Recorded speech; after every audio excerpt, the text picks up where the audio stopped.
Hello, my name is Michelle Monahan, and I'm here to talk to you a little bit about preparing for the NIC exam. NIC stands for National Interpreter Certification, and it's the current exam offered by the Registry of Interpreters for the Deaf, or RID. Now, to give a little history, it's important to note that RID has offered previous certifications, and the NAD, National Association for the Deaf, has also offered a previous certification. Around 2005, they got together and they decided to create one exam that incorporated components of both the NAD exam that was being offered, which had levels of 1 through 5, and the RID exam, which offered actually a couple of different certifications, one being focused on transliteration and one being focused on interpretation. Now, prior to that, there were some previous certifications. You might hear kind of some acronyms such as CSC for Comprehensive Skills Certificate. You might hear even some other acronyms for other exams, like the oral transliteration exam for individuals who interpret in settings where the deaf person uses more of an oral or speech reading method of communication. So you'll hear some of those exams as well. And we've also touched on the use of CDI, or Certified Deaf Interpreters, which is also another certification offered by the same organization. Now, I'd like to focus a little bit on the National Interpreter Certification because that's what many of the graduates from the interpreter preparation programs will be preparing for over the next couple of years. And the National Interpreter Certification is different than the EIPA, or the Educational Interpreter Proficiency Assessment, and a number of students are going to a workshop to prepare them for that exam. So while some of the things that I talk about might help, it's definitely a different exam than the EIPA. So just be sure to keep them separate as far as preparing for the test. The NIC used to offer 3 levels: NIC Certified, NIC Advanced, and NIC Master.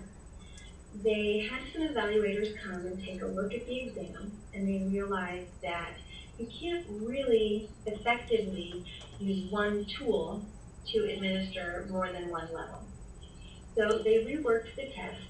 They pulled out some of the critical features from the test, shortened it a bit, and made it a pass-fail. And they decided that with this more concise version of the test, that will offer an entry-level certification with the hopes that perhaps later on the Registry of Interpreters for the Deaf would be able to create some additional levels or certifications for those who wanted to further their training or their skill and whatnot. So currently, it's the one test that's being offered, NIC, pass-fail. It still has a lot of the components of previous exams. It has a written exam and a performance exam. In order to take the performance exam, one must first pass the written exam. A number of IPP students are able to take the written exam before they even graduate, which is wonderful. It's another stressor that's off your plate or off your shoulders. So once that written portion is done, which is mostly on theories, interpreting models, history, a lot of what you've gotten in your ITP or IPP is included in the written exam. So once that's out of the way, you can focus on the performance exam. The performance exam, and you'll find a lot of information online at the RID website, but it offers 7 scenarios, or vignettes, RID refers to them as. They're brief little snippets that you either have to interpret or respond to, if it's a performance scenario or an ethical scenario. And what I mean by, I'll explain what I mean by respond to in a minute. The performance scenarios, there are 5 of the 7, and they could focus on voicing or receptive skills. They could focus on expressive skills. They could focus on a combination in a more interactive setting. They could focus on a more platform type scenario. So be prepared that in these 5 scenarios, they plan to cover a wide array of an interpreter's skill so that they can determine whether or not that interpreter has the entry-level skills to obtain this initial certification. The other 2 of the 7 scenarios are ethical scenarios. Now, in the past, interpreters had to create their response to these ethical scenarios. Currently, they offer 2 ethical scenarios, or kind of sticky situations for an interpreter. Then they also offer you a response it would be like a sample interpreter's response to this scenario. And then, having heard the scenario and the response, the candidate then has to either defend or criticize the response.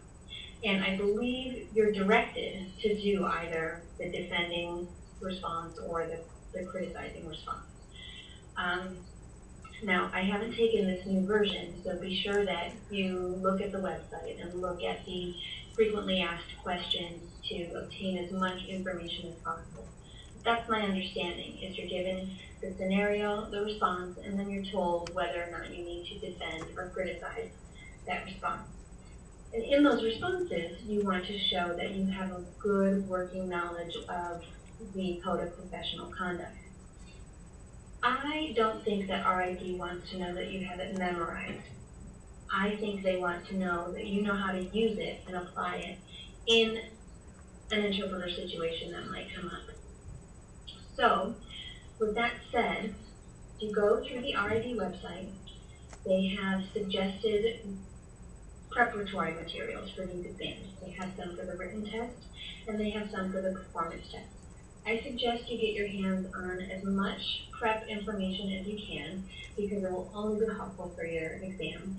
I also suggest that you know the Code of Professional Conduct inside out and backward, and know that if a scenario was to come up, which part of the Code of Professional Conduct would apply to that scenario.